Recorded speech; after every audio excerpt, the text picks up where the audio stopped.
Okay, 6 o'clock on November the 4th, Planning Commission meeting is called to order. Scott, would you lead us in the pledge, please? Sure. Please rise. With your hand over your heart. I pledge allegiance to the flag of the United States of America and to the republic for which it stands, one nation, under God, indivisible, with liberty and justice for all. Okay. Lisa, could we do the roll call, please? Member Adler? Here. Member Gold? Here. Member Peterson? Here. Vice Chair Jamison? Absent. Chair Williams? Here. Thank you. Should we approve the order of the agenda? Does anybody want to change anything that's on the agenda? The order or anything?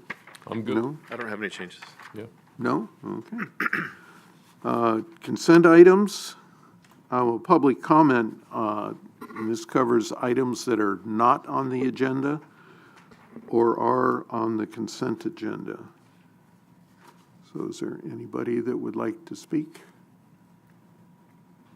And there's nobody online, is that right?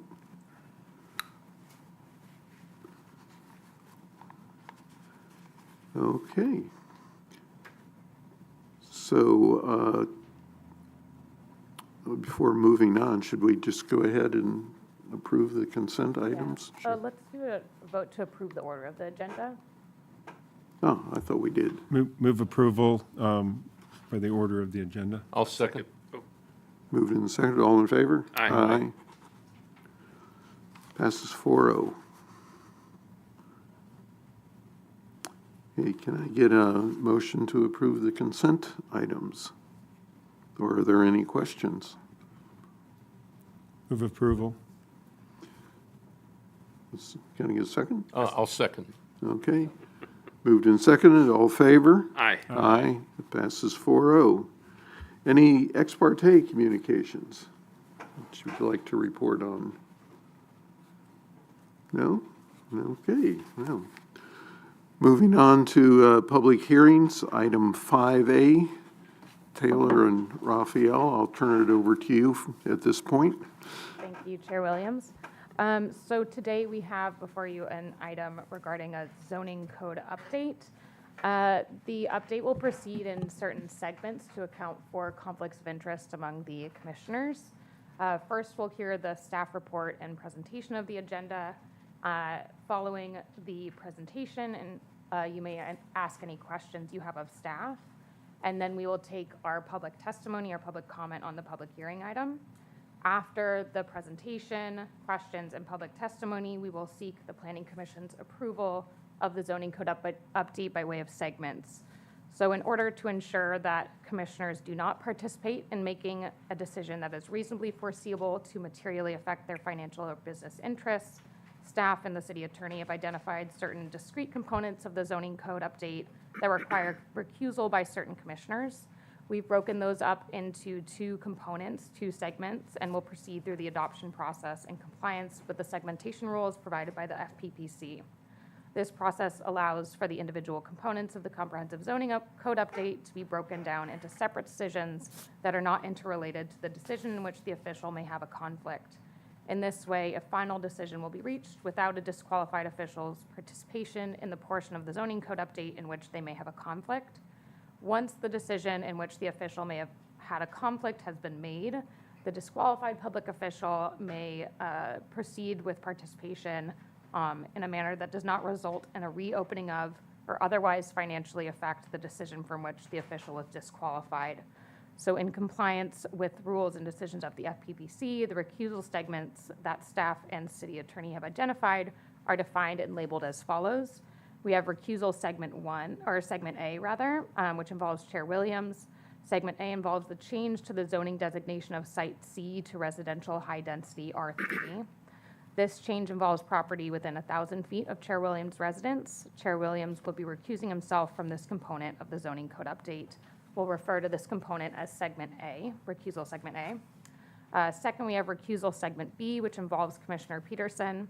For Commissioner Peterson, the changes are as listed in Resolution 2407, and they involve properties within 1,000 feet of his residence and/or other property interests and businesses. Commissioner Peterson will be recusing himself from these changes to the zoning code update. We refer to this component as recusal, segment B. And then finally, we have segment C, which is the balance of the zoning code update. It's everything about the zoning code update except for those items that have already been voted on in recusal segment A and B. So after the staff presentation, we recommend that the chair open the public hearing, accept public testimony and comment on the hearing item. And after closing the public comment portion of the hearing, we recommend that Chair Williams and Commissioner Peterson announce their recusals and briefly state the nature of the potential conflicts of interest and leave the room. We will then, because our vice chair is absent today, be voting on a vice chair to take the place. And that vice chair will be proceeding through segments A and B. Chair Williams and Commissioner Peterson must remain out of the room until the discussion and consideration of the segment for which they are recusing has concluded. The order that segments A and B will be acted upon will be determined by random selection. After discussion on that segment and before proceeding to the next segment, the vice chair will entertain deliberation and a motion with respect to each segment separately. There's a separate resolution prepared for each segment. As each segment is acted upon, the commissioner who is recused from that segment can re-enter the room and participate in the discussion and decisions on the remaining segments. Once we've addressed both segments A and B separately, Chair Williams and Commissioner Peterson can fully rejoin the dais, and Chair Williams will then move to segment C, which is the balance of the zoning code update. The full planning commission will be permitted to discuss, consider, and act on segment C. If you have any questions during this process, feel free to ask staff or myself, and we'll help you through the process. I have a question to start off. If it's just going to be the two of us, do we have a quorum? I mean, can we? Yes, so we will not have a quorum, and what we'll do is we will bring back in the commissioner for the segment that they are not conflicted with. So if it's segment A, we would bring back in Commissioner Peterson so that we can obtain a quorum. Right. Okay. So staff presentation. All right, thank you, Yeah. Taylor. Thank you, Chair. So before you this evening is Title 11 zoning ordinance amendments and general plan amendments. It's actually two of them, and we'll get into that separately. But the bulk of the item is our actual zoning code amendments. So to give a refresher what is a zoning ordinance? A zoning ordinance essentially is the nuts and bolts of our of development. So it implements the general plan, which is shown there on the red large circles, the 2045 general plan. Two, it lays out procedures for city staff, particularly when it comes to entitlement processing, time extensions, when things are considered non-conforming, conforming, et cetera. And then finally, and the most important, it provides this framework of development on properties, both public and private. So again, the general plan is the larger of the two. Zoning amendments come forward from there. New plans and policies are derived from the general plan. Great example is there's currently a Caltrans Sustainable Grant that's going to start in December. That's going to be open. City staff will be working with Public Works and particularly the Planning Department working together to go after those grant monies. But in order for us to do that, we're utilizing our general plan, which was adopted in July, as the crux and the main document that we're going to use. And then finally, CIP actions and priorities. So your last meeting in August, we went over and readopted the CIP and those actions priorities. So everything hovers around this general plan as the main orbit of actions.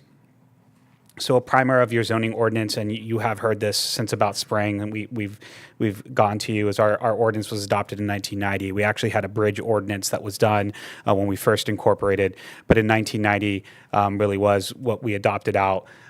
Just to show you, the text is exactly the same. The text on the left-hand portion of the screen is the typewriter text. The portion on the right is generated from the internet, but it's exactly the same. So generally speaking, majority of our text, majority of our zoning ordinance has not changed since about 1990. So while there have been amendments here and there, particularly amendments towards our sign ordinance and other portions of the code, many sections of the code have gone unchanged since 1990.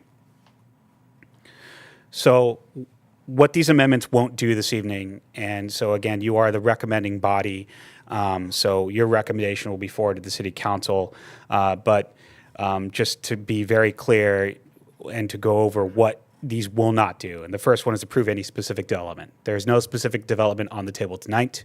Whether it's Site C, whether it's some other type of housing project that has mysteriously come up out of nowhere, there's no specific development. We are simply talking about the zoning ordinance and general plan amendments.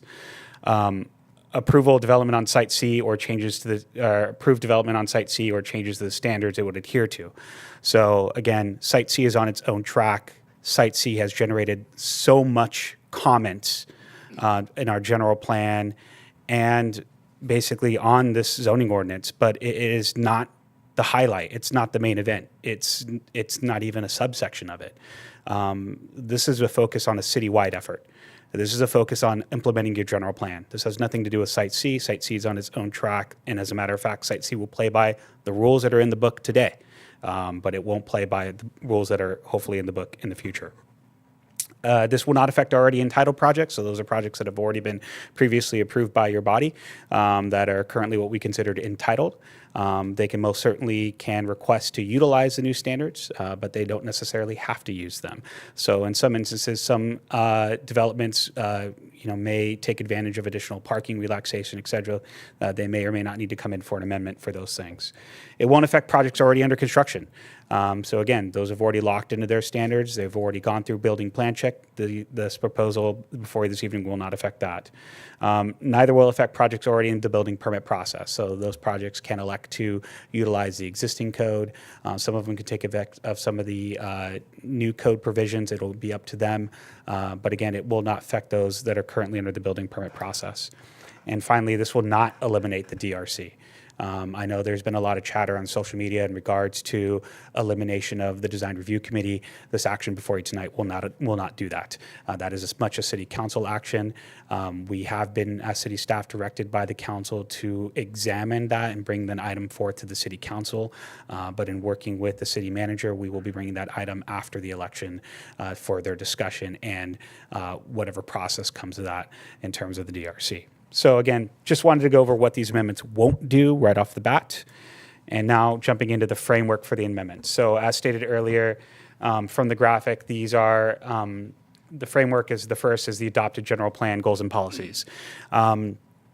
We adopted this general plan framework for 2045 on July 8th. But interesting enough, a good chunk of our land use goals and policies, especially that had to do with mixed use developments, et cetera, those are actually carryovers from our 2008 element. We just never implemented it. So these changes before you this evening are the beginning of implementing those policies, particularly when it comes to infill development. The second framework, it is even though it is part of the adopted general plan, is the six cycle housing element, and those include housing implementation programs. So for the ease of going over what those programs and policies are in your staff report, we did include these as attachments to your staff report.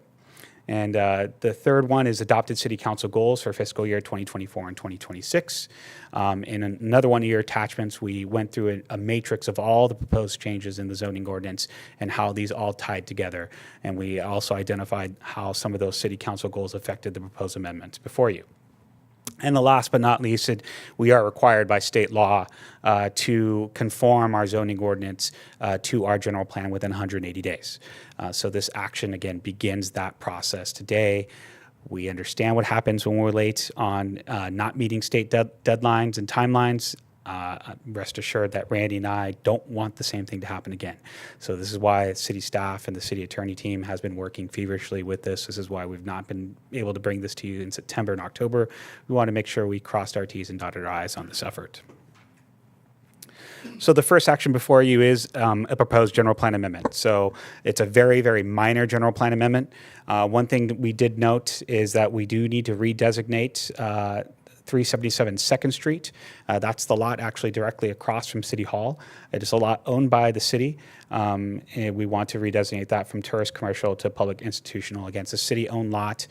We are proposing to do some work on there to turn it into a storage lot for city vehicles and our buses and our bus terminal. The Public Works Director has been working on that plan. So again, we just want to make sure that we zone that public and appropriate to that. Finally, we're looking at amending Table 2.1 to correspond with the proposed zoning ordinance amendment changes in terms of the names of zones, and also just making sure those are all tight and consistent with each other. And the last one is amending the floor area ratio for the tourist commercial designation to a range rather than a maximum set at 0.65 FAR. This is actually coming directly from our last GPAC meeting, where it was explained to the GPAC on the sort of a, not necessarily a flaw, but sort of an overlooked error during the process of locking in 0.65 FAR. Essentially, if a fire or some other natural disaster were to happen, we would not be able to rebuild the village the way it is today. And so adjusting this FAR would allow that to happen, and again, provides the range. And our FEIR, our environmental impact report, did go over potential new development utilizing the FAR, but again, we are looking to amend that FAR in order to preserve what we have on hand in our village today. So that sort of wraps up part one of the proposed amendments this evening. And the second part is the actual zoning ordinance amendment. So I'm going to go over these pretty briefly. Again, it's quite a substantial work effort. It's in your packet. But the first one is to consolidate similar zones to align to development standards through density controls. Basically, what that means is we have a lot of residential zones for such a small city. And the reason being was it was done based on lot sizes.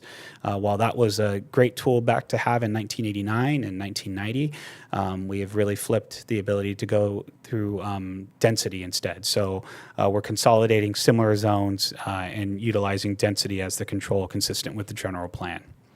Renaming various zones to reflect their underlying intent. So you do see that throughout the zoning ordinance. The creation of new zones consistent with the 2045 Solvang general plan. So those includes park zone, an open space zone, as well as an ag tourist zone to implement what's called the guest ranch land use designation. And then amend Chapter 3, our zoning ordinance definition. So basically, Chapter 3 is probably one of the most key chapters that city staff has. Unfortunately, today, it's basically still caked in as if it's 1990 with very little changes. And as a matter of fact, some of these definitions contain some really key zoning minimum standards, which don't belong in definitions. They belong in actual standards chapters. So we went ahead and revised those for clarity, as well as conformance to state law, particularly when it comes to housing uses, et cetera, and really trying to hammer down some of the uses that are more unique to Solvang. And you see that very much through some of the definitions, and some of those definitions are very long. Case in point is the restricted personal services restricted zone or uses, which is very specific to our community in terms of understanding the council's wants and needs, as well as the feedback that we got from the community. Amend chapters 5 through 9, and this is another one of those larger work efforts, reformatting them, renaming them, and clearly indicating allowed uses. So basically what we've done is currently our existing chapters, they have allowed uses in them, and then the conditionally allowed uses, and then there's another chapter that talks about conditionally allowed uses, and then there's a third chapter that talks about conditionally allowed uses in all zones. So it really takes us almost 3 to 4 chapters to go through to give either property owners or prospective property owners, or even prospective commercial tenants what they can and can't do in certain pieces of property. So what this does is this combines all those into one easy-to-use table. The examples given here are the residential development standards and allowable uses. P stands for permitted. A blank means it's not permitted. CUP means it's conditional use permit. And then finally, there's a specific use regulation. So it lets city staff know that if there are certain land use types that require specific uses, there's an additional chapter that we need to look up. This allows for us to really streamline our customer service experience, as well as allows residents to easily look at what they can and can't do on their property, rather than trying to call us up and we look through 3 or 4 chapters to figure that all out. So again, these are through chapters 5 through 9 through all of our basically our zones of residential, commercial, public, open space, et cetera. The second largest work effort is Chapter 10. Chapter 10 is a renamed chapter. It's what we call our overlay zone chapter. This chapter now allows the ability to do what's called plan development overlay zones, even though we don't have any in the city currently today. It allows for creativity in zoning standards, and although it has to adhere to the uses. This is a tool that many municipalities use.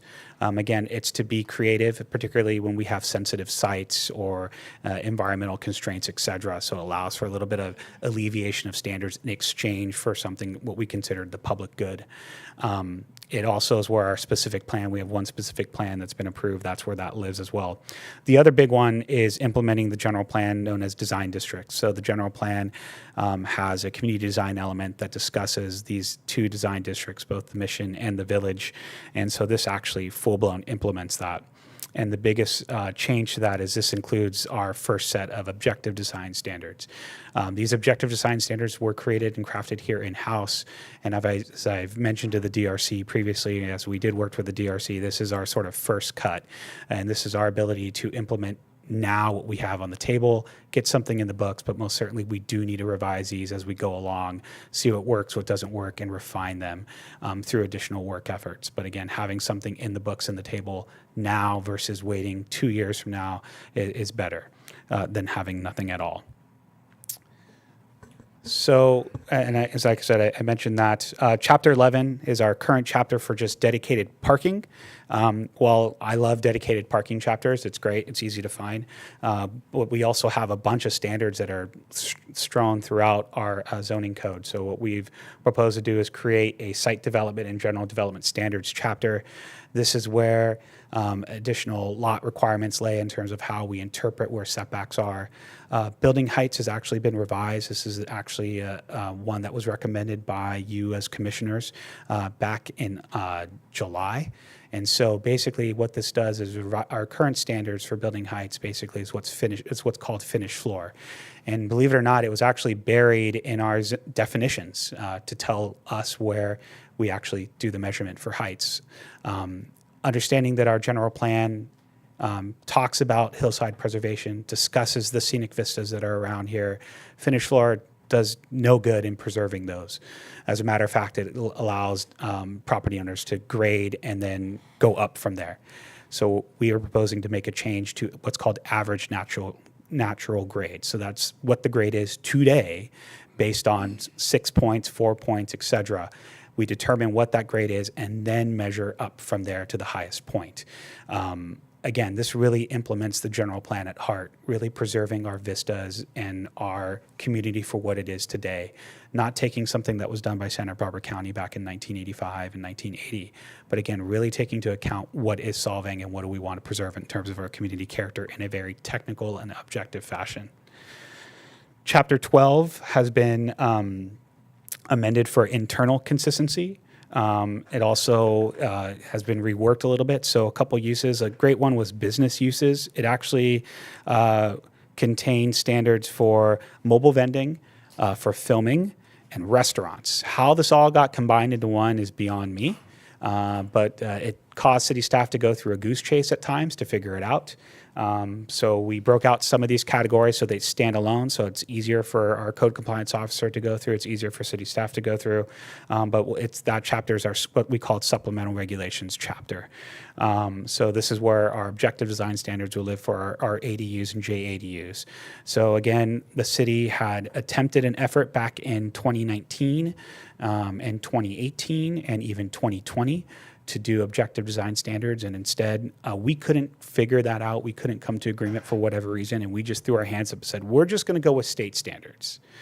Well, that's well and good, There are certain things that we need to codify in order for us to capture back. A great example is in order for us to capture back development impact fees for any ADU that's greater than 750, we actually got to codify it. We can't just say we're going to use the state standards. That's what we're doing this evening, is we're codifying those standards. This is one piece that does need to go to HCD once, if this gets recommended and approved to the council, we do need to send this to HCD. HCD may need to recommend some changes, which then obviously will land back here again to do those changes. But this has been vetted by our city attorney team and their experts, utilizing language and being, again, objective as possible, trying to ensure that these ADUs really fit the mold of our community rather than just saying, hey, we'll leave it up to state standards to figure out. Chapters 13, 14, and 18 have been amended for edits in zone names only, so there hasn't been much on that. The biggest one on that is actually the sign ordinance, which is Chapter 13. We do have an item going before the City Council at its next meeting to discuss the sign ordinance. That is a separate work effort in and of itself, so we'll get direction and clarity from the council, but for the time being, we've only edited those chapters for just zoning name changes only. Chapters 15, the nonconforming uses have been amended for better clarification and termination of nonconforming uses to make it very clear when we want to terminate nonconforming uses.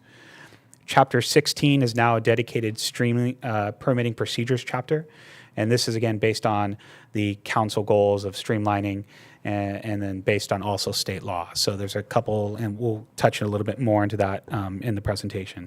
And then finally, Chapter 17 has been amended for consistency with amendments to Chapter 16 and other portions of the code. So that really represents the bulk of the changes. The other big change is the zoning map itself.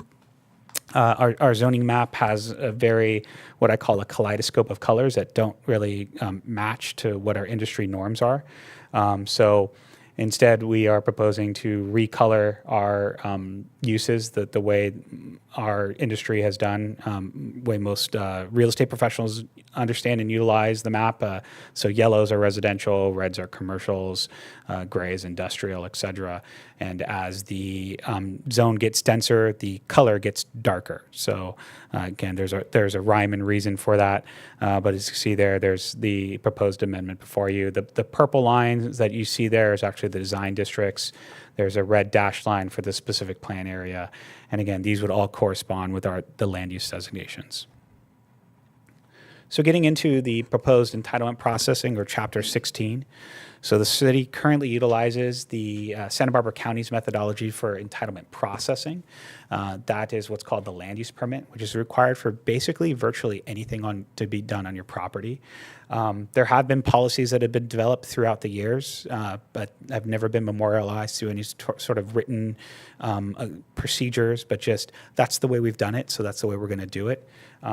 This amends that, this changes that, and this codifies some of those standing policies, so that actually, if I'm no longer here or Lisa's no longer here, as other people come into the department, we actually have a code that we can point to and say, this is the way you are supposed to do it.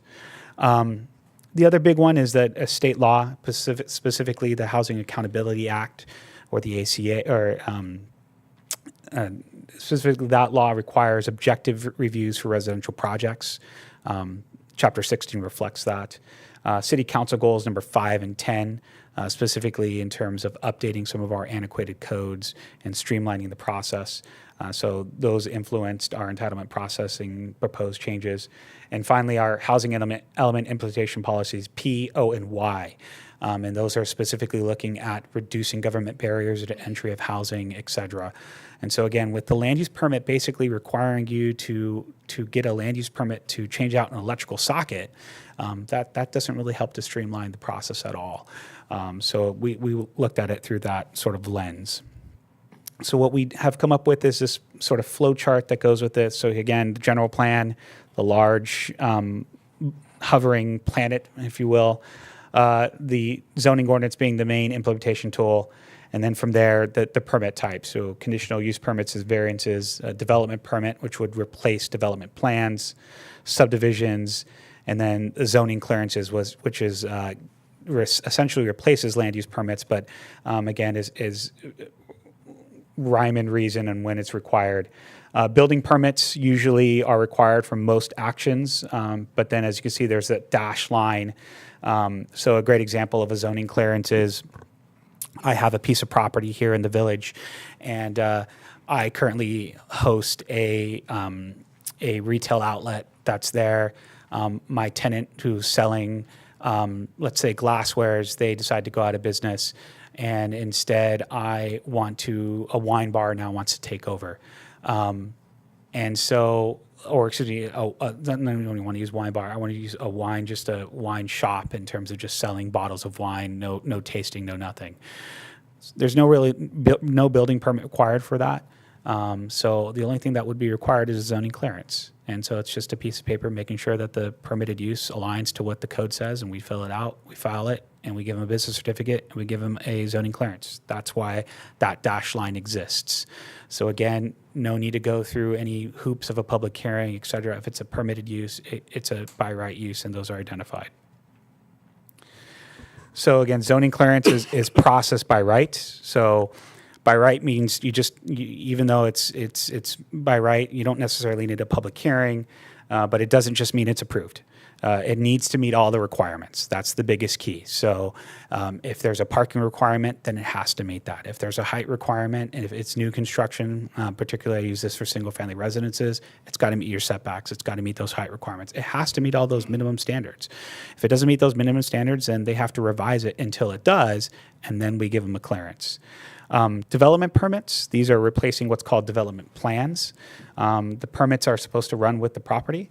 The DRC would remain to recommend these projects, particularly when it comes to mixed-use projects, commercial projects, et cetera. So that would not change. What would change is the residential portion of projects. So residential projects would be exempt from going to DRC due to state law. Again, Design Review Committee tends to be a little bit more subjective. The Housing Accountability Act is very clear. We cannot be subjective anymore. So therefore, we are recommending the DRC be removed, at least from a residential review purview of the projects. And again, our DRC has a time, place, and manner, and it needs to, at least at this point, should still be in place to review those development permits and also be a part of what's called our pre-application review process. So currently, we have what's called a pre-app review. It's not codified. There's a fee for it. I don't know how that happened, but it's there. And so essentially it's making up the rules as they go along. That's not fair. So the actions before you this evening actually does codify a real pre-application review process. It's something that other jurisdictions use to identify potential larger issues to future development projects that are before them. We would use the DRC and potentially the Planning Commission if the project is big enough to vet those development proposals, give them clear guidance, and give them a pathway to what I call a pathway to entitlement, essentially outlining all those big ticket issues, outlining any architectural issues that we have, and we do that in a letter form. We've done that on two other projects previously over the summer.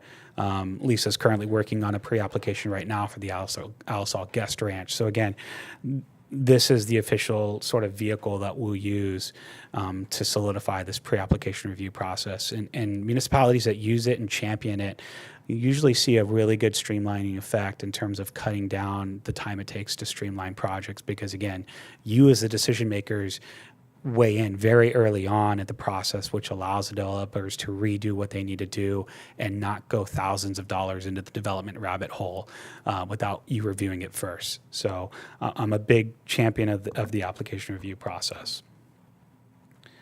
So that's a lot of stuff that we're doing. Because of that, we have to do a CEQA determination that's consistent with all projects. On July 8th, the City of Solvang, the City Council certified the EIR and approved the original project, and that original project was the general plan. And the City Council adopted those findings of facts that were made, including a statement overriding consideration and mitigation monitoring. The action before you this evening, as I mentioned, there are no development proposals before you. These are just the nuts and bolts. These are the regulations. But to include the streamlining and include the entitlement process and the overall modernizing of the zoning code, city staff and the city attorney team felt it was appropriate to do an addendum to the final EIR, which has been prepared, that's included in your staff report, that addresses any of those remaining CEQA requirements that are a part of this package this evening. So with that being said, we are recommending that the city staff, that the Planning Commission adopt resolutions, and those resolutions recommend the City Council approval of the following. The first one is the addendum to the 2045 Solvang General Plan FEIR. The second is an amendment to approve or recommend approval of the general plan land use map and land use element, specifically Table 2.1. And then the three is to repeal and replace the official zoning map of the city of Solvang, repeal and replace Title 11 zoning ordinance. 3 resolutions have been provided. Taylor went over those, but there are some minor modifications that we do need to recognize on that. So the first one is going to be on Resolution 2406, which is the separate resolution of Site C, to ensure that the Site C is zoned properly of the 2.5 acres for the R3. We are recommending a modification of the square foot for APN 131-530-002, specifically the R3 portion at 64,485 square feet, and the R1 portion at 193,903 square feet, again, keeping in spirit of the adopted housing element. And these are based on the official site surveys of both the properties that are currently existing over Site C. And with that, I will turn it over to the commission for any questions that they may have. Anybody have any questions? Well, I've got one concerning Site C. If what we do today has no effect on the development plan for Site C, then why do we need to do anything? We need to rezone it for consistency with the housing element. And that's again, we all. have a conditional approval that is with the housing element. And so we have done 2 of the 3 sites. This is the final site. Okay. We want to stay in good graces with the state. Yeah. Aaron? I get that first off, huge work. I mean, huge work to get us in compliance, and we weren't in compliance with a lot of things, obviously, or we're just outdated. We need to do this. So it's been great. When I understand that housing design needs to be objective, how does explain to me what happens when it's mixed use? Commercial down and housing up is now can DRC or there is no. Just explain that. You're talking about the objectivity in housing? Correct. So that's a part of the fiscal year 2024, 2026, there has been monies that have been allocated to hire an outside consultant to assist in doing objective design standards specifically for the residential zones. Again, And maybe you answered that. Just because it's only residential, I'm saying the village where you have mixed use. so those objective standards are actually sitting in Chapter 10. So in that instance, here and this is a great example, is both design districts cover not only the TRC/village mixed use, but it actually also covers some residential zones. So that is why there's objective standards in there that, again, are minimum requirements, because those don't exist right now. We just have guidelines. So a housing developer can come in, propose what they want. Without objective design standards, there's not much we can do. Chapter 10 introduces those objective design standards. It introduces those minimum standard requirements to do those type of projects. So those are actually included specifically in Chapter 10 for those districts only. We still need to do a further work effort for residential uses such as the R1, the R2, the R3, et cetera. Gotcha. But again, if a project is a mixed use on Copenhagen Drive, I don't know, wherever it is, it's on LSL and it's in the commercial zone, but because it has housing as part of it, does DRC not have any sway? The DRC, if it's more than 50%, the DRC would have no sway. More than 50% housing. 50% housing? Correct. If it's under 50%, it's a different story. And it wouldn't have to be Danish design. Well, that's the key, is with the objective standards, it's very much a Danish design, which is what's proposed this evening. It discusses that. It discusses the timbering. It discusses the way roof types need to be. It discusses, how windows need to be in an objective standard. That it does this right now. That's in Chapter 10. That's in Chapter 10. So it's there. It's in Correct. This proposed It's in chapter proposed 10. chapter We 10. have not had We that. have not had that. That is Correct. correct. It is in the proposal before you this evening. And again, these are minimum standards. So this is why city staff would recommend to developers, go through the pre-app process. Let city staff guide you through that pre-app process. And in that pre-app process, it does two things. One, it allows us as city staff to review it, not only planning and building, but public works. We loop in utilities. We get building to review it for about an hour or so. We can loop in fire if we need to, if it's that big of a project.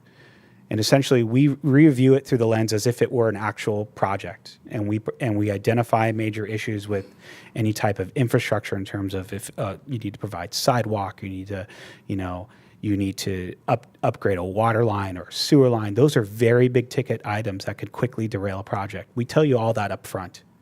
And that way, sort of, it allows you to build whatever you need in terms of a pro forma and make adjustments as possible.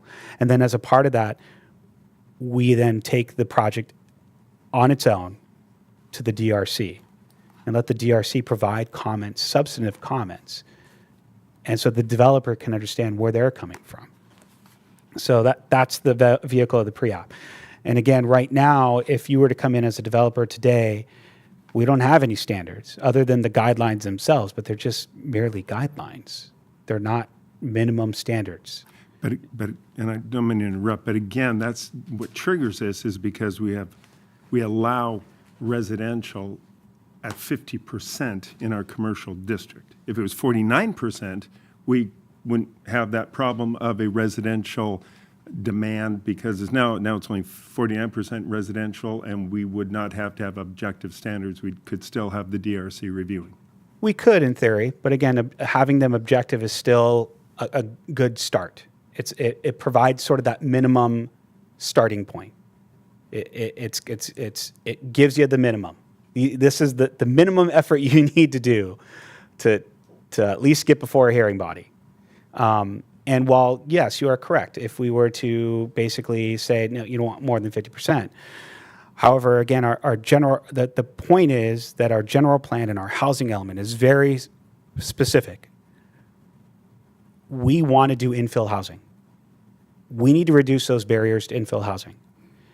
If you don't want to, by the time we hit 2031, 2030, for our next housing element cycle, if we're able to checkmark all the boxes to the state and say, look, state, we did our job. We reduced the barriers. We allowed for infill housing at the tip as much as we can and through a mixed use in the TRC. We reduced setbacks. We increased density. We did everything that you asked us to do.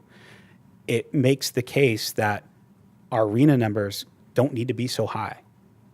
And that's really what the state is looking for, is unless we as a city become housing builders, which we're not going to, we need to show the state that we're making the best effort and best foot forward to reduce the barriers in entry for housing. And at the same token, it allows for redevelopment and reinvestment in our existing TRC, because there are some second floors. We do have property owners that have second floors and third floors that are just sitting there. They're vacant. Having the additional ability to do housing up to 4 units without any if they're not doing anything to the building, they're not touching it outside of just doing all the interior work to upgrade those offices to residential units. That's another carrot. That's to them, that they don't have to go through a development plan. Instead, they go through a by right process. And just bear with me, I'm sorry. No, these are good questions. Well, I'll be honest, I don't care if the sidewalks are this wide or that wide, we have to do, I get what we have to do. I get all that.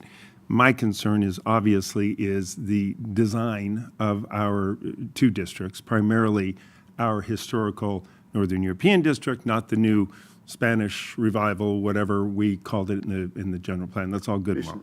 Mission district. So what I'm understanding is because the general plan stated that we can have up to 50% of a commercial building be housing, residential, then we must have objective standards for that building. If it was 49%, we wouldn't have to. Not that we don't need them, not that I don't want them, not that we've all wanted them.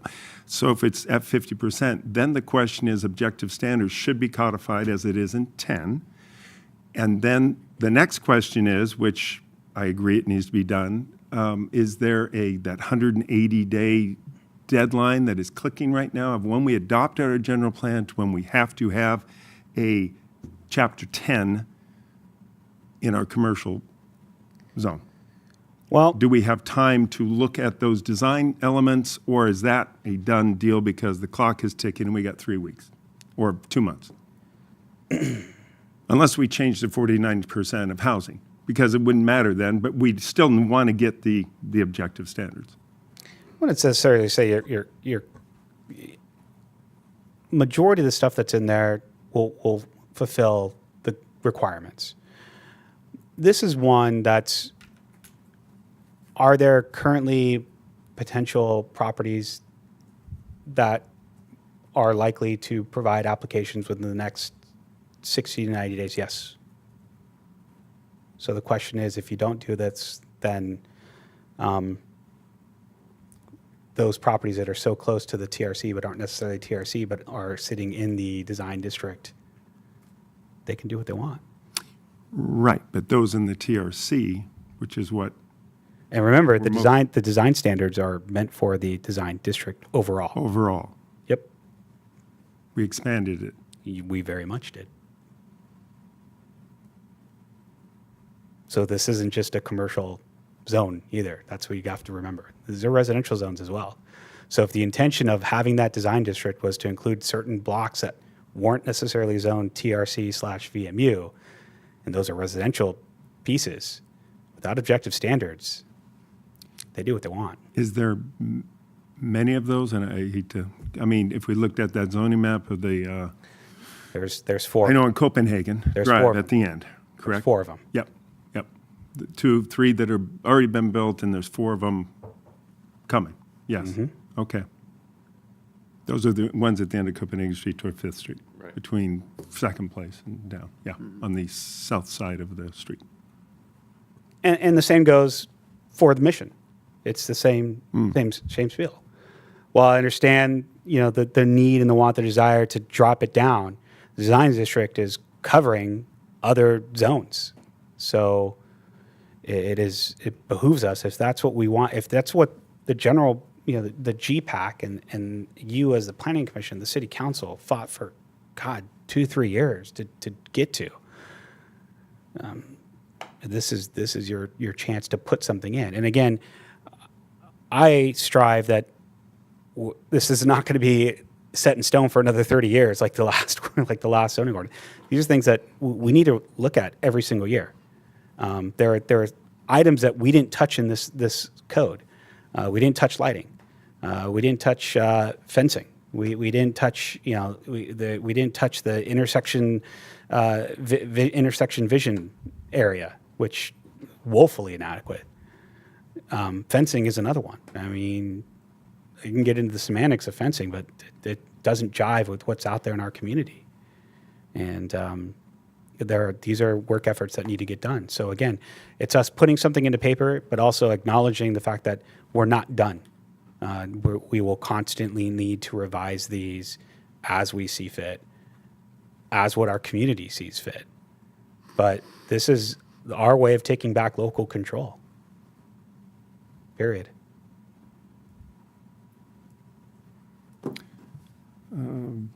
I don't think had any other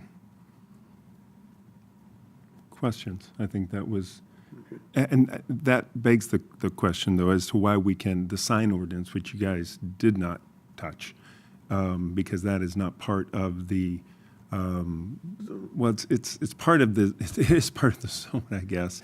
It's in the village. It's beyond the commercial. So it also goes down all the way down Copenhagen, 5th Street on those, but we didn't touch it, and we feel that those standards are good enough to be objective. The sign ordinance? Yeah. They are not. I'll be blatant. No, they're not. But however, that's a different work effort. That's That is a very much a work effort that needs to involve the DRC, that needs to involve our business community, that needs to be vetted. I could, in theory, have brainchild a whole bunch of new design, sign standards that would have met Reed versus the town of Gilbert, and more than likely would have been more objective. And worst-case scenario is that those 4 lots on the end of Copenhagen can say those are not objective enough, and but because I'm a residential, I have to listen to it. Well, again, the objective is trying to elicit a style. And that's what these are doing. The way we outlay jetting, the way we outlay, the use of stucco, the way we outlay the size of the windows. It gets you to a work product that would vastly at least have a minimum effort versus nothing at all. And again, even then, those would still need they're not by right. Particularly, anything, those type of magnitude of projects, would require what's called development permits, would be before this body, and those would, again, that we would have those discussions then. Thank you. Scott, questions? Keith? I'm good. I think it's a good starting point. I just have 2 things. One, on page 15 of your presentation, it gives the paragraph about the DRC proposing a change to make recommendations for amendments.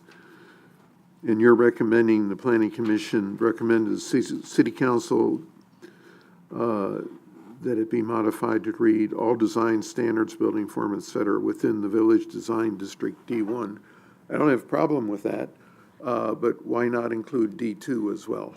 Yeah, it does. It should also include D2 as well. And that was just the quote that came out, but it would also include D2, and any sort of objective standards. Those need to go through the DRC. And again, the DRC is here for a very good reason, and so it is very important that we involve them in our objective standards as we move forward. Yeah. And the second thing is a request, maybe. The term by right or by rights, could you put that in the definitions section? I'm not sure it's used in the Title 11. No, it's used. Permitted is used. By right is just a general type of definition or general type of nomenclature that we utilize. Right, I understand. I had to look it up what it was. So that's why I'm saying maybe other people would have the same issue. Right. Most certainly, as a part of this work effort, at least what I've been doing for the last year I've been here, is really trying to standardize our checklists, and the work isn't done. Poor Lisa, I'm sorry. So, we will be creating handouts and other things, and it's those type of handouts that we can define by right and what that means I think in an easier, simpler manner versus the codification. But I understand where you're coming from that, and we will try to make as best foot effort to define that for folks. Okay, that was all I had, so. If we're talking about definitions, I was going to bring it up when we got to it over, I didn't see a definition for design districts, either D1 or D2. It is buried in Chapter 10. But not in the, I'm just saying, could you add it to the definition under D, so that Yes. people can go, That we easy, can do and right? refer it back to the section, Right, no problem. just dumb. All right. Thank you. Okay, if there are no other comments, we'll open it to public comment. And I have just one speaker slip from Dennis Beebe. Thank you, Mr. Chair, and thank members of the commission for their continued service to the community. I served on the GPAC with Commissioner Jameson and Commissioner Peterson. So when we're talking GPAC and making it compatible with zone and changes to the general plan, gets my attention. But I didn't have time to look at the details. There are so many details, So I kind of critiqued the memo, because that's about all I could get through. And I'll be repeating a subject that you just discussed. Bear with me. In my earlier life, I was a technical editor. I had a fancier title, but in effect, that was what it was. And I tended to put on a consistency hat.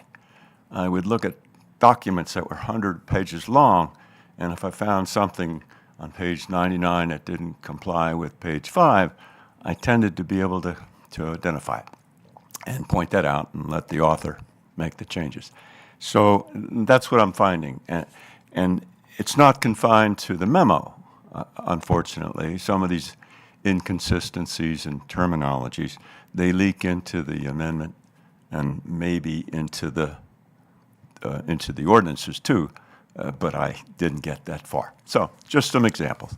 The design districts you mentioned, we can't seem to settle on the general plan's title for the district that includes the TRC. The general plan calls it Village Area Design District. 4 words. We just can't stick with it, you know. I'd say the memo uses 3 different terms for the same thing. It's a design district. I don't know why we called it village area. We could have called it village, but it was more than the TRC. So that permeates even the resolution titles. Another one was a land use map in the general plan. I don't think that's what it's called. I think it's called land use diagram. You may have a zoning map. You can call that what you wish, but you know, I just can't doff my consistency hat. Raphael, you said that we had a housing element conditionally approved in February, and I want to know what in this packet eliminates this condition. Is there something tonight, maybe the resolution 06 on Site C rezoning, does that eliminate the remaining condition for the housing element to finally, you know, be totally certified? I thought it was certified in February, but we're still messing around with some more actions. We rezoned 2 out of 3 vacant lots in March. Came through this commission, and we're still messing with Site C. Why haven't we rezoned it 6 months ago? Anyway, you know, it's concerning. I would like one, if I may, just one more. I'd like to return to the DRC and their role. I'm looking at a table on memo page 14, where I'm looking at the first general plan amendment. You've discussed it already, but it doesn't have any role for the DRC. And yet, there's an element in the general plan called community design, and we have a design committee. I don't understand why the DRC wouldn't review at least an amendment to the community design portion of the general plan and make a recommendation. I recommend that. So one more question, please, for the commission. I didn't have time to do my editing job completely. I don't know how many hundreds of pages you have before you. Will the staff or will the commission accept non-substantive editing that I can get through over the next couple days to improve the consistency and the terminology being used?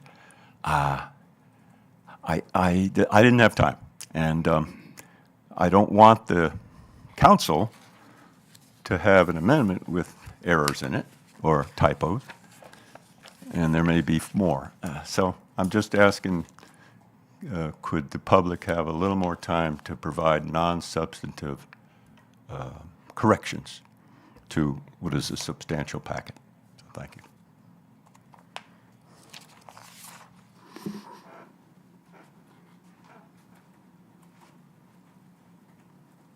Do we want to address any of that? Yeah, I'll do Site C. The HCD in their letter conditioned to have made it clear to the city staff and the city manager that it was conditionally approved pending the rezones of the site. We rezoned sites 2 and 3, or 2 to 3.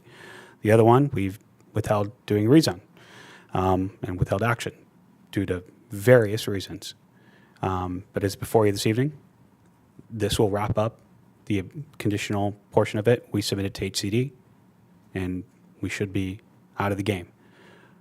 But every single year, we have to submit part of our housing element annual update.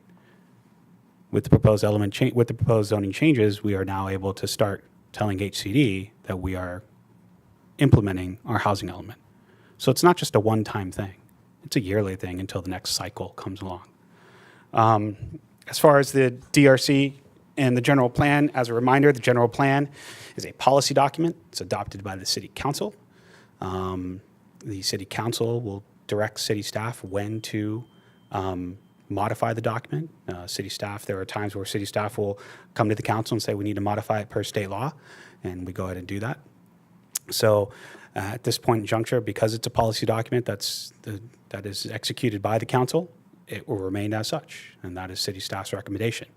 If there is a change in, say, there needs to be a change in the community design element, city staff can most certainly let the council know that it is recommended that we go to the DRC for approval per whatever element we need to change, and the DRC can, or the city council can provide that direction. But again, that is a policy document. It's not an official zoning ordinance change, which has a requirement to go through certain bodies. As far as the technical changes in terminology, it's very consistent in the ordinance itself in terms of Design District 1, Design District 2. It's what's utilized in the entire chapter. And again, the general plan is a policy document that is a completely separate than the zoning ordinance. It can have a diagram, a map. It's the same thing. Ultimately, in the end, you can call it a land use diagram. It's a land use diagram. It's also a map. It does the same thing. Does that substantially change the ordinance? No, it does not. So, again, most certainly we have, and I want to put my hats off to Taylor and Chelsea and their team for providing an enormous amount of comments and editing of this document. They have done just a really fabulous job, and kudos to them to assisting city staff on this work effort. Most certainly, the public is welcome to provide suggested changes. As you know, we did. There are sometimes a couple errors here and there, but again, for the most part, those are extremely editorial at best, and they don't change the intent of the ordinance itself. So just as a comment to Dennis, what I got out of that is, if you want to do that and send it to staff, there's no guarantee that they will make the changes in the near future. So it's pretty much up to you if, you know, and I'm sure that as time goes on, when changes are made to various sections, those types of comments would be very apropos. I'll confine my recommendations to the resolutions that are going before the city council. There you go. Can I just respond also to Dennis, to the comment of the Design Review Committee, or the BAR, I think it was the BAR when we started the general plan. There was no recommendation, I mean, there was no requirement that anybody from planning or that the BAR was, or DRC was on the general plan. It was just that the city asked for and got and said who would like to be on it. But there wasn't, it isn't like the city's taking out a formula or formation of that general plan body. It wasn't done that way. As you know, sometimes it was 4 of us, sometimes it was 14, sometimes 24. And some were DRC and some were planning and most were citizens and some were city council. So, I mean, they didn't make a change is my point. It was an ad hoc kind of situation. So, okay, moving on. Are there any other public comments? And anybody like to speak? Again, doesn't appear there's anybody online. So we'll bring it back, and we'll go through Taylor's plan. And so I'll be recusing myself from the update identified, resolution identified as 2406, due to being within 1,000 feet of Lot C.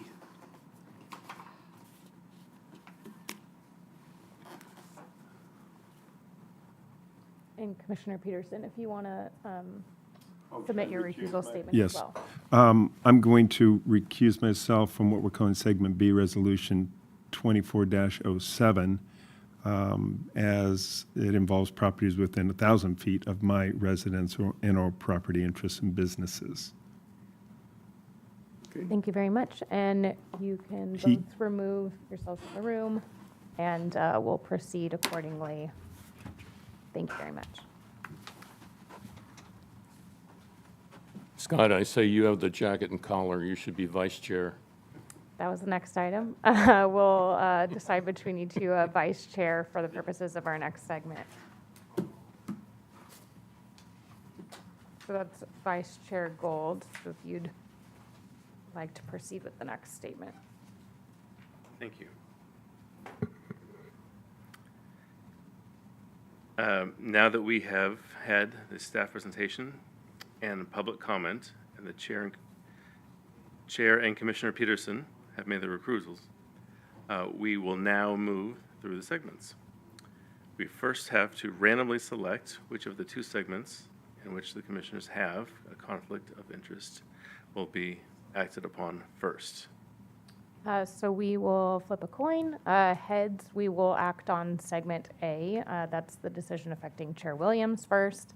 And tails, we will do segment B, which is Commissioner Peterson. Perfect.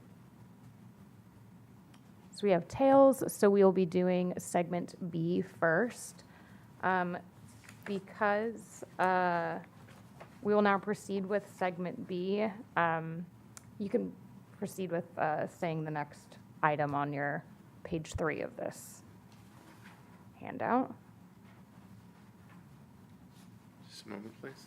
Yeah, of course. 2, 3. We will now proceed with segment B, with the record noting that Chair Williams and Commissioner Peterson have recused themselves. A quorum of the commission is required to proceed with this item. To reach a quorum, Be Chair Williams will return to the dais because he's not conflicted in this decision, pursuant to the rule of legally required participation, because otherwise the Planning Commission would be unable to achieve a quorum on this segment. Dennis told me I was supposed to. Perfect, thank you. welcome back. All right, so we will proceed with segment B with Vice Chair Gold taking or administering discussion, and we will proceed from there. We've already completed our public comment for this item previously, so we will just be taking discussion amongst the commissioners at the dais on segment B, which concerns the rezone of Site C. Or, sorry, segment B, which concerns the items listed, it's a number of items listed in Resolution 2407. My apologies. So we're open to discussion. Yes. Yes, Okay, we've already had public discussion, so correct. do you have any questions about 2407? I have nothing. I move the agenda and say we go to a motion. Okay, so if you don't have any comments, we can make the motion? Okay, I motion to approve Planning Commission Resolution 2407. Second? okay. All in favor? Aye. Aye. No, Oh, no, I was looking for a second. Oh, I thought you seconded it. I second that. Okay, so, anyway, now we can vote. All in favor? Aye. Aye. Opposed? Passes 3-0. Okay, now you're in charge, and I'll send Aaron back in. Yes, so Chair Williams will recuse himself for this next decision, as we'll be considering Segment A, Resolution 2406, which concerns rezoning Site C. I'll note the changes to the resolution as discussed by Raphael earlier to correctly identify the square footage of Site C that's being rezoned. Thank you.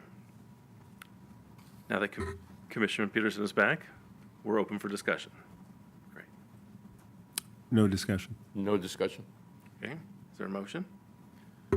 I motion to approve Planning Commission Resolution 2406.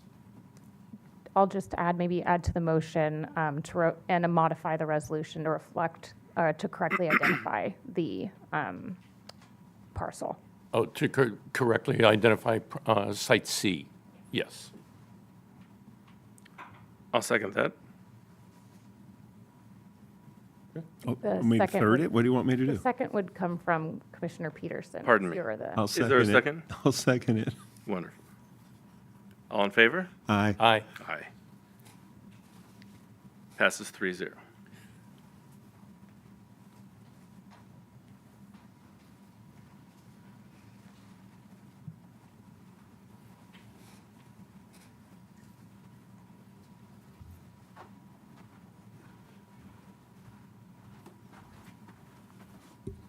So now we're to segment C.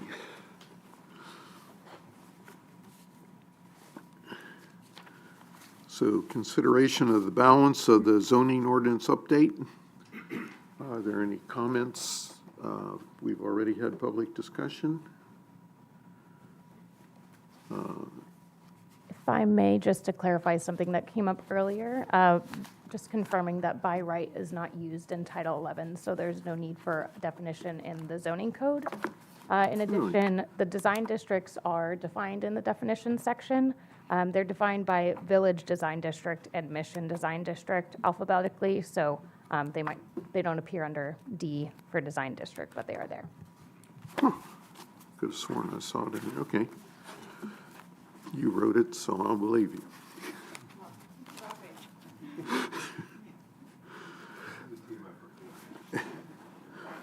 So, anything that you want to discuss further on the design, on the zoning regulations? I thought am I missing something? We don't have resolution 2408?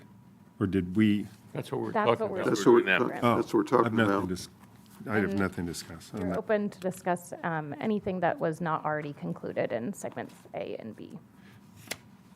But let me, clarification, we're not passing this. You are recommending that That that the council approve the zoning code updates. Of chapter 1110 and everything. Yes. Okay, I have lots to discuss. There's so many EIR things that I thought we were still doing, and then we were getting to, but you're right, we need to discuss this. This part, segment C also includes recommending the council approve the addendum as well. Gotcha. So I have some questions, comments, I don't know, comments? Aaron, go ahead.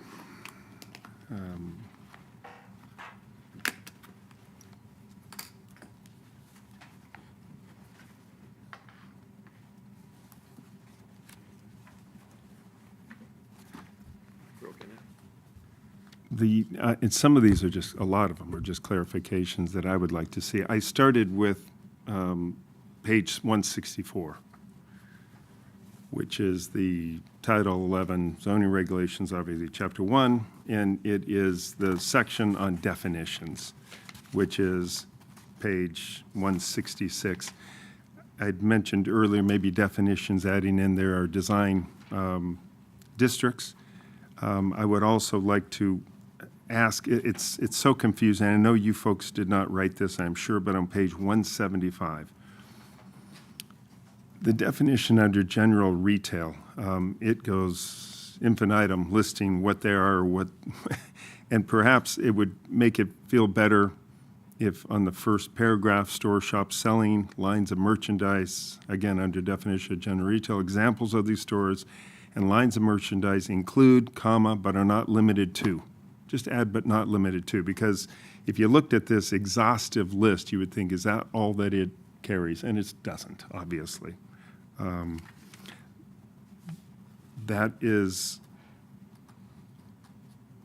all that I had under the definitions section. Those were my two comments under that. Should I go to the next, or does anybody have definitions, questions? No? I'll just add to that, that there's a section on construction before the definitions that would account for how we interpret lists and such. So, It kind of says including but not limited to? yes, I'm trying to Okay. find the exact section to direct you to. Oh, yes, 1125B, and number B4, the word includes and including shall mean including but not limited to. Okay, perfect. I mean, that list goes, I know you didn't draft it, from ice cream parlors to ice cream cones to I don't know what.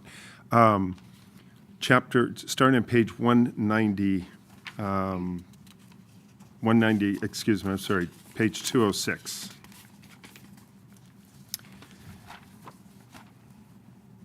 This is in the section talking about commercial and industrial districts, what is allowed, mixed use and the different things. Great Commissioner forms. Peterson? Yes, Are you discussing table 11, or section 11-7-3? yes. I'll just note that that section was previously, I'll just note to be mindful of the conflicts with regards to the village mixed use in that table, as that's already been decided in one of the segmented decisions. So,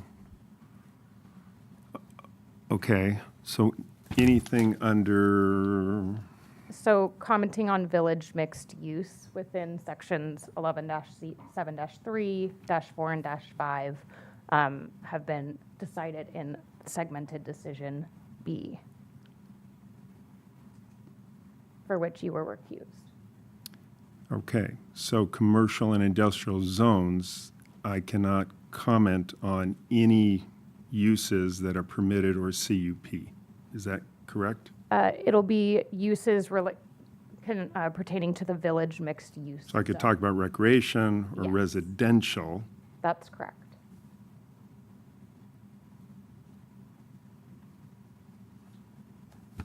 But not anything under commercial zones, Under village mixed use. village mixed. I'm sorry, can you please help me understand why he can't comment on that? So village mixed use, it's one of the zoning changes that was included amongst Commissioner Peterson's recusals, and in segmented decision B, or recusal segment B, the commission already approved sections 11-7-3, -4, and -5 as they relate to the new village mixed use zone.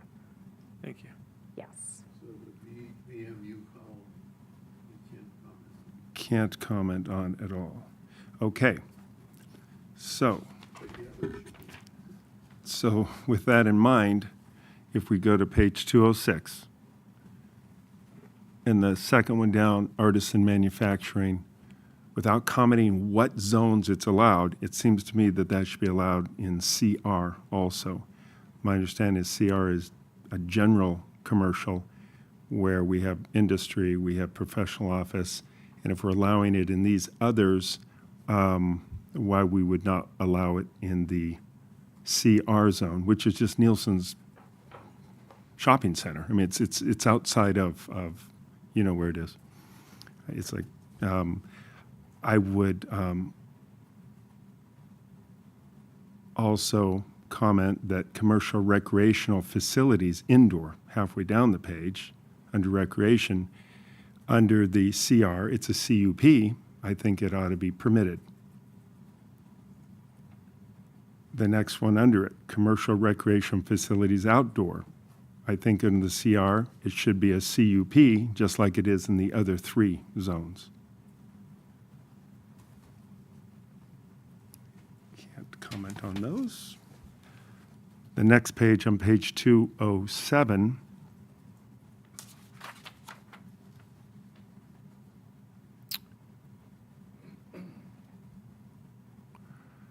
I would want to see the wine and distillery tasting. Again, it's allowed in other zones by right, basically, and it's a CUP under the CR. I would like to see it allowed in that zone.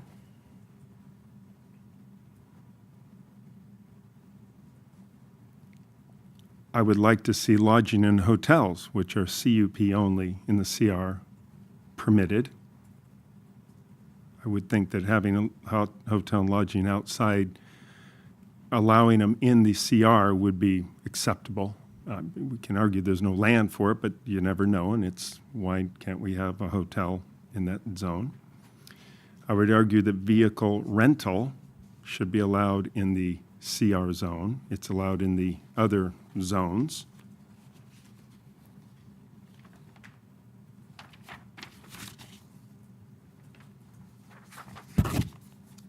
And that is it on the allowed zones. I don't know if, I mean, I can explain, my rationale is just we allow it in less, we allow it in higher, why are we not allowing it there? Makes sense. Yeah. Comments? Or are you? You want me to explain? Yeah, yes. So the reason why hotel, all of those uses are CUPs is basically due to the proximity of residential uses. So I'll take vehicle sales, for instance, or vehicle rentals.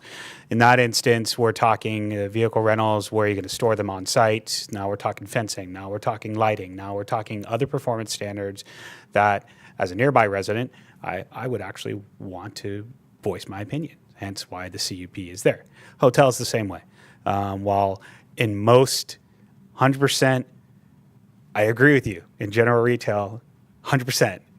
In Solvang, for whatever reason, we made the general retail the Nielsen Center. So again, sometimes I didn't get my own wish in the redo and in the general plan, because in my world, that is not general retail, it's neighborhood commercial. That's really what it is. The Nielsen Center and all that is neighborhood commercial, therefore should be neighborhood oriented.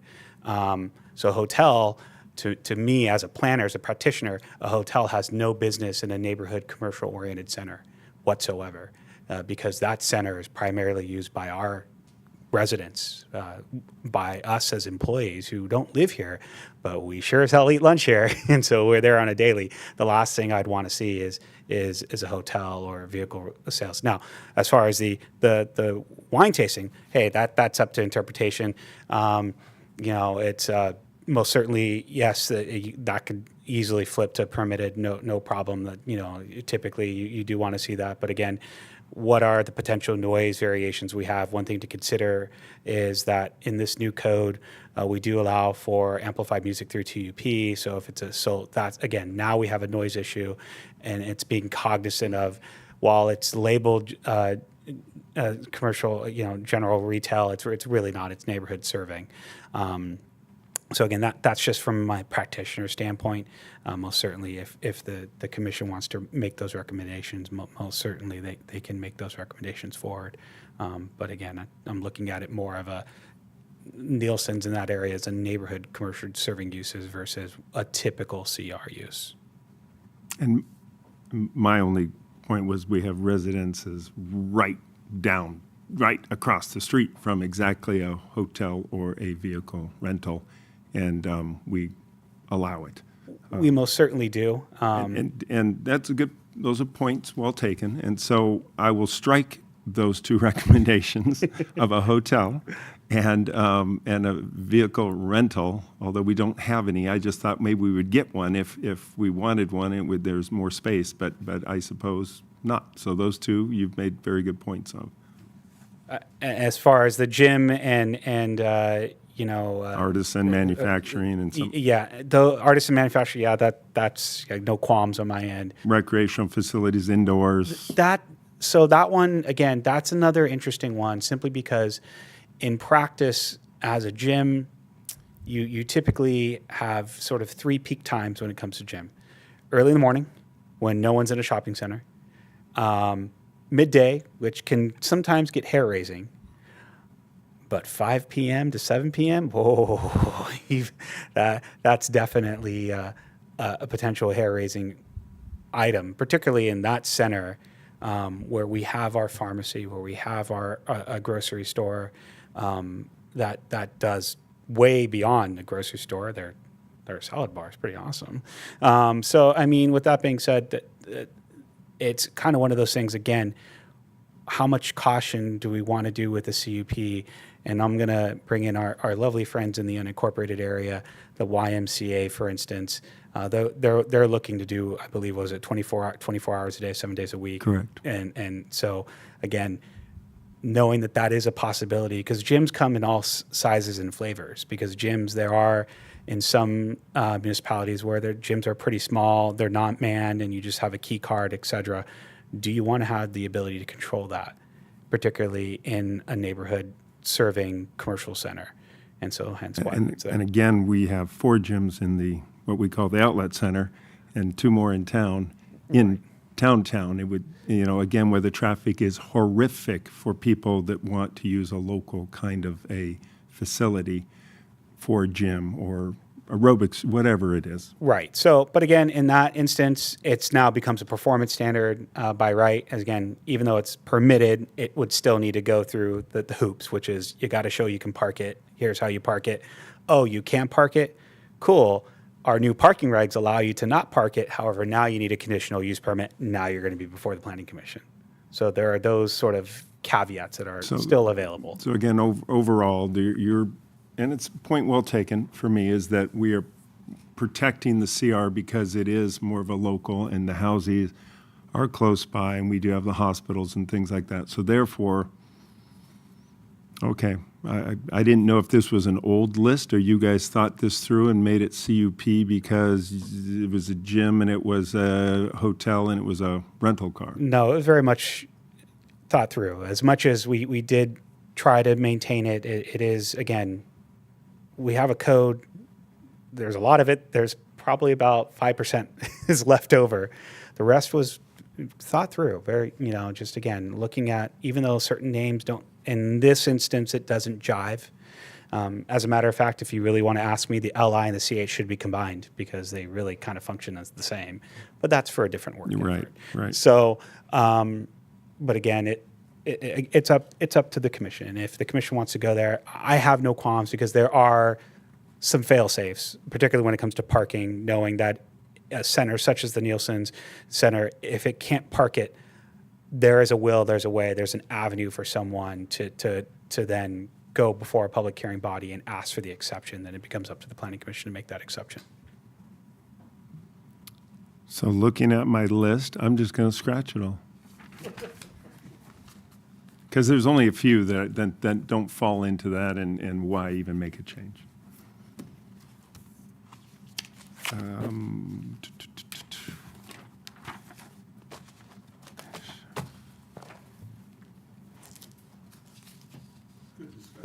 Yeah, I understand it. I know we haven't dealt with the sign regulations and Chapter 13. We're going to at some point. I would like to just put a note in someone's head when we do that we talk about the heights on those pole and ground signs, as you guys laid out very well on building heights, measuring from outside and things, because those are sometimes terribly higher than they should be. Dude, I'm already way ahead of you. Okay, good. Thank you. We tried that once before, if you remember. That's true. On page 345, and it's just a clarification and maybe just questions. I know we've talked about music, non-amplified music, and what we can do and what we can't do. It even came up again tonight. On page 345, this is under a temporary use permit. It's not a conditional use permit. It's a temporary use permit that I believe that our city manager can approve, which is fine. This is item 2, amplified music that you're talking about? Yes, on page 345. So I'm just trying to understand if it's non-amplified, maybe just, I'm just trying to get it. I've got there are people here in town that want to know, can I play, can I not play, what do I have to do? Do I have to pay each time, do I not pay each time?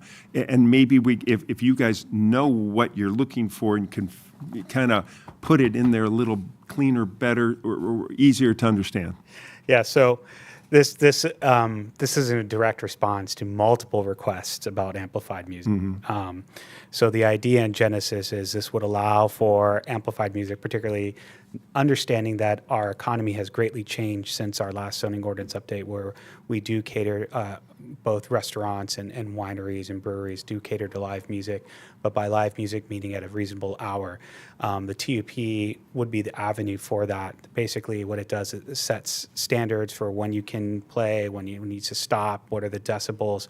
But most certainly we are envisioning that if a tasting room, say they want to do it every Sunday, they do it one and done each year.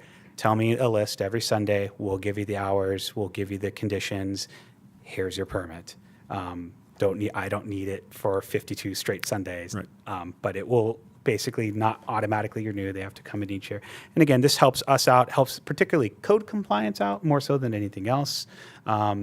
If typically TUPs and good practice not only goes to us as city staff, but police and fire, just so they know what's going on as well. So that, again, it's trying to get all of our municipalities or all of our municipal departments ducks in a row. And ABC as well, if it's especially going to go a little bit beyond that. So we know what's going on. We give code compliance and PD a heads up. We give the fire department a heads up.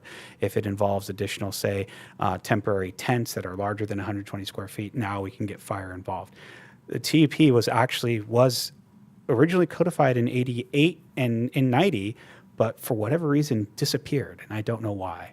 But again, this is trying to keep up with our economy and understanding where the business owners are and trying to streamline it as much as possible that say, we will give you a clear set of conditions. If you abide by that, great. If you don't, we can always pull back very quickly and go through that process as well. And there is a difference between amplified and just acoustical. Very much so, but We're not defining it, but- we're not defining right. it, but yeah, and again, we're just really trying to take into account what I've heard, what we've heard over the last year or two, and try to really make a substantive change for an economic development net positive to say that, hey, we hear you, we understand what you're telling us, we're making this change because this is for the greater good of our own economy and helping out our businesses. Then the last section is obviously 10, 1110A for me. But I can't speak about mixed-use projects, I suppose. Is that correct? Let me confirm. I'm just going to, do you have a page number for I'm sorry, 215. Thank you. Or is it general enough that I can? Maybe I can't. Just a moment while I check. Sure.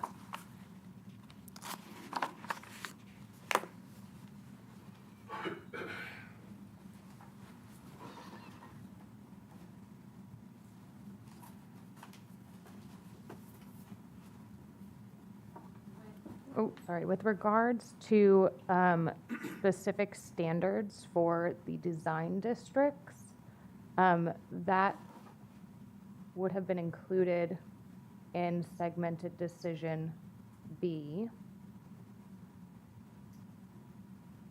So any kind of conforming edits in Title 11 that create the Village Area Design District and Mission Design District have already been resolved with segmented decision B. More general items likely would be okay, but with regards to those specific districts, those have been already voted on. Right. So, and I'm just a clarification, I just go to city council and stand up as a citizen. Right. So I have that. I was kind of thought that's what was going to happen this evening. Okay. Thank you.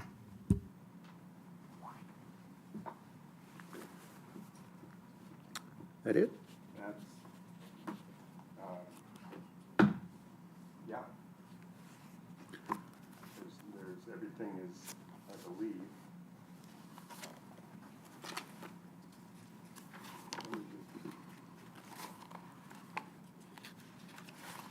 And sorry, to make that clear, it would be Article A of Chapter 10 and other conforming edits. So I believe that includes both of those. Yeah, 1110A5, Yes, that is included in the segment. And 6. Section B. yes. Yes.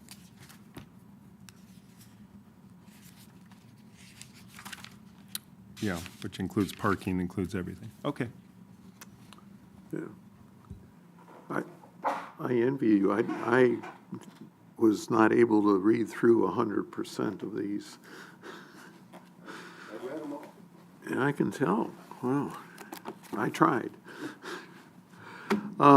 So, any other comments? So there's basically no motions that came out of your comments. So can I get a motion to approve Resolution 2408? I move to approve, pardon me, I move to approve Planning Commission Resolution 2408. I'll second that. Moved and seconded. All in favor? Aye. Aye. I can't, Yes. So I can vote on you this? can Repeal vote and on it. replace Title 11. It's all of the remaining items that were not already approved by the segment decisions, so there are no conflicts. It's complicated. It is. Okay, aye. Thank you. It passes 4-0.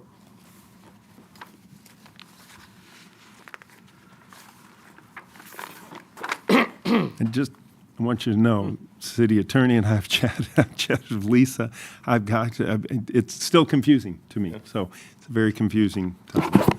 But anyway, we tried. But I would appreciate that, I mean, if you want to meet after this or sometime this week to go over your comment, would, happy to hear them. So, Okay. Sorry, I have to ask this question. Sure.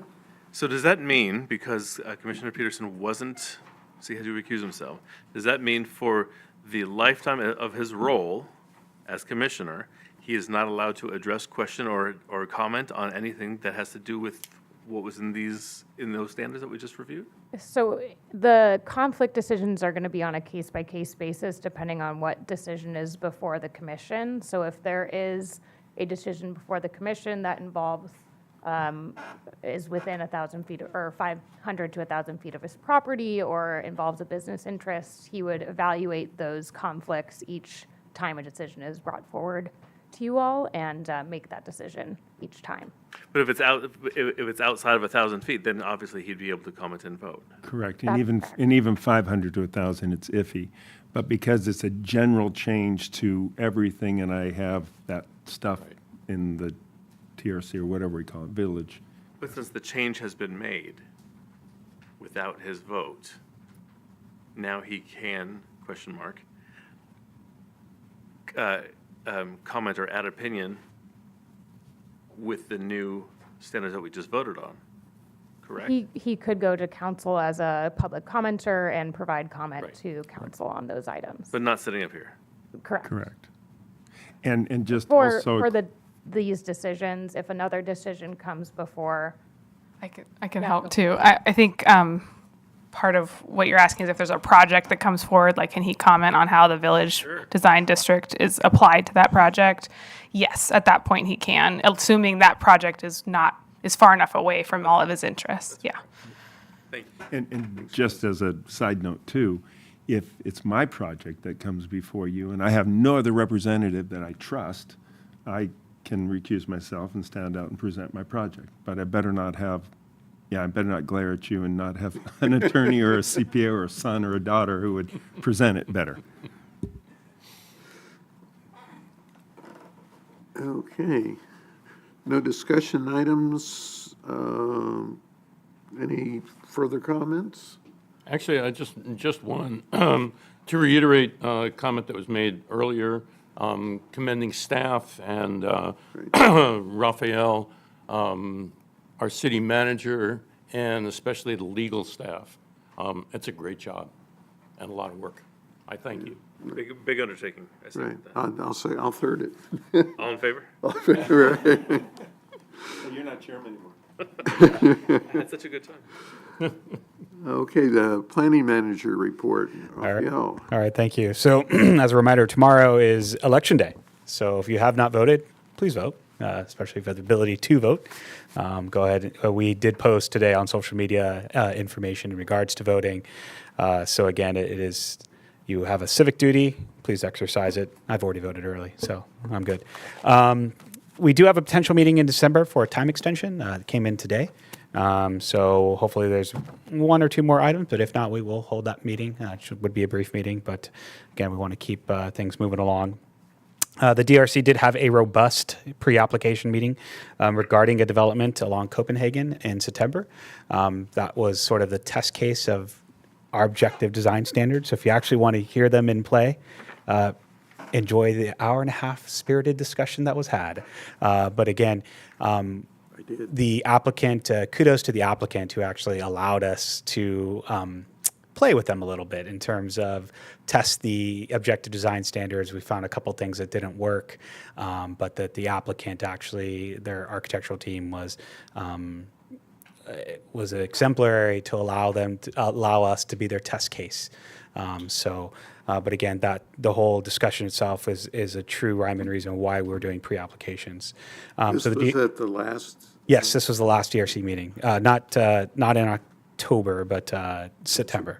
So they will hopefully have a short meeting in November to discuss a few items. The DRC will have a December meeting to discuss the Alisal Guest Ranch pre-application. So we have a pre-application that's in play right now for the Alisal Guest Ranch expansion.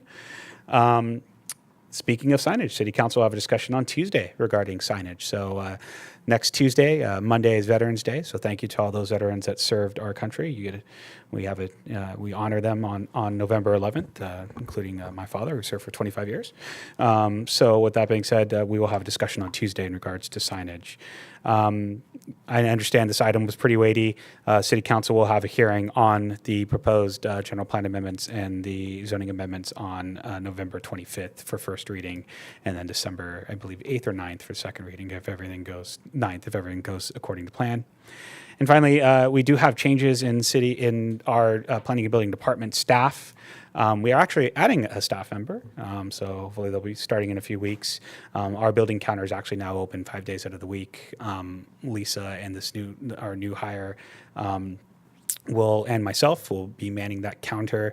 We are now actually taking submittals electronically, no more paper, which allows us to quickly turn around these permits, particularly over-the-counter permits, the day of. So again, trying to put our best foot forward and be more customer service friendly and using the tools that are given to us from an electronic review standpoint. So that concludes my update for the week. Randy, you got anything? The only thing I wanted to comment is to continue the praise for staff and all the heavy lifting they've been doing. We took a little flack during the State of the City meeting. One of the individuals got up and spoke about the difficulty in getting projects through the process. And I indicated that, obviously Raphael started September, I believe, of last year, and had to attack the general plan and the housing element. And obviously, based on what we went through tonight here, there's some serious heavy lifting. We're starting the heavy lifting on the sign ordinance on Tuesday next week. I mean, some's already begun, but I mean, the bigger part, there's a lot of work to be done. And it's just the two of the individuals sitting here at this table that are doing 98% of the work. So,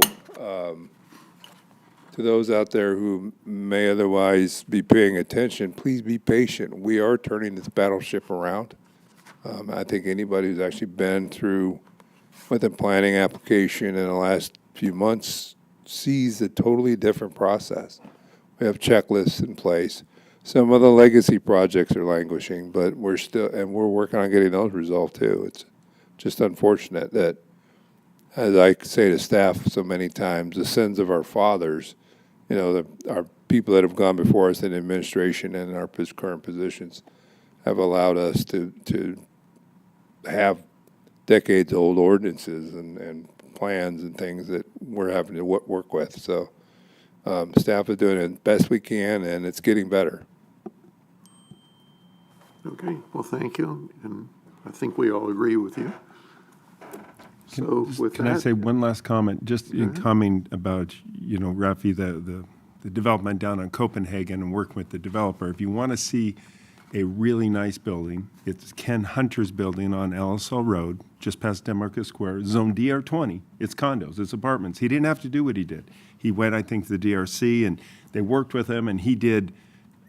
It's one of the nicest designs around. He didn't have to do any of it. So anyway, I mean, developers will if they're good, responsible people, they will do good With things. that project, I've gotten feedback from a lot of my friends in Beautiful, town, and isn't it? how great it is. Yep. Anyway, that was it. Okay. Planning Commission meeting adjourned at 7:45.